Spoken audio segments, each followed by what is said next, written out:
Беларусь улсын Бобруйск Селмаш үйлдвэрийн хийн үрлэгч машиныг оруулж ирдэг албан ёсны нийлүүлэгч нь MB Engineering компани юм а. Уг компани энэ удаад APPA 6 маркийн хийн үрлэгч мөн APM 6 маркийн олон хөрс боловсруулагч болон Беларусь улсаас оруулж ирсэн бусад техникүүдийн танилцуулгыг олон нийтэд хийлээ.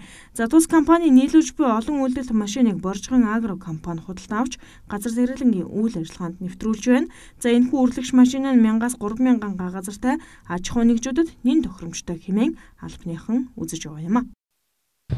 За энэхүү үйлдвэрийн техник нь 1000-аас 3000 га газартай газар тариалан эрхлэгчдэд маш зохимжтой, тохиромжтой юм техник байгаа. Өдөрт 100 га газрыг боловсруулах юм хүчин чадалтай техник байна. Хийн үрлүүрийн хувьд өөр үйлдвэрийн бас техникүүд байна. Гэхдээ Беларусь улсын энэ үйлдвэрийн техник бол анх удаа орж ирж байгаа. Ер нь бол Беларусь улсын хийн үрлүүр бол анх удаа Монголд орж ирж байна гэж ойлгож болно. Энэ техникийн хувьд бол үүний хувьд харьцангуй барууны техникүүдээс хямдхан, төлбөрийн нөхцөлийн хувьд бас их уян хатан нөхцөлтэй байгаа учраас манай яг жижиг дунд газар тариалан эрхлэгчдэд хамгийн тохиромжтой ийм техник гэж бид сонгож оруулж ирж байгаа маа. Өөр энэ газар тариалангийн техник бол маш их үр дүндэртэй. Одоо MB Engineering компанитай бид нар 2 жилийн гэрээтэйгээр ингэж техник худалдаж авч байгаа. Ер нь нөхцөлийн хувьд бол лизинг биш. Ямар ч хүү төлөхгүйгээр ерөөсөл 2 жилдээ үлдэгдэл мөнгнүүдээ хувааж хийгээд одоо техникийн бүх төлбөрийг барагдуулах. Бол өөрөө маш ашигтай техник учраас бол ургацаа авчиж төлчихнө л гэж одоо зориглож хийж байгаа ажил та. Энэ үрлүүр бол нэгдүгээрт хийн үрлүүр. Энэ юу гэсэн үг гэхээр үргэлж байгаа үр бол жигд гүнд хяналтайгаар бууна гэсэн үг.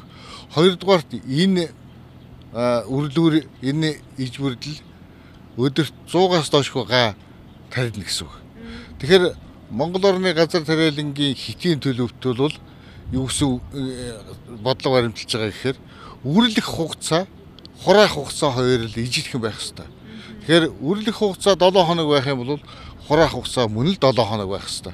Яг тэгж бодож техникийн үр тарианы аж ахуйнууд бүрдүүлж чадах юм бол одоо эрсдэлгүйгээр газар тариалангийг хийж чадж байна л гэж ойлгох хэрэгтэй. Олон үйлдэлт үрлэгч машины түвшний зарцуулалт бага, худалдан авах нөхцөл нь уян хатан бодлоготой гээд олон давуу талыг ярихаар байна.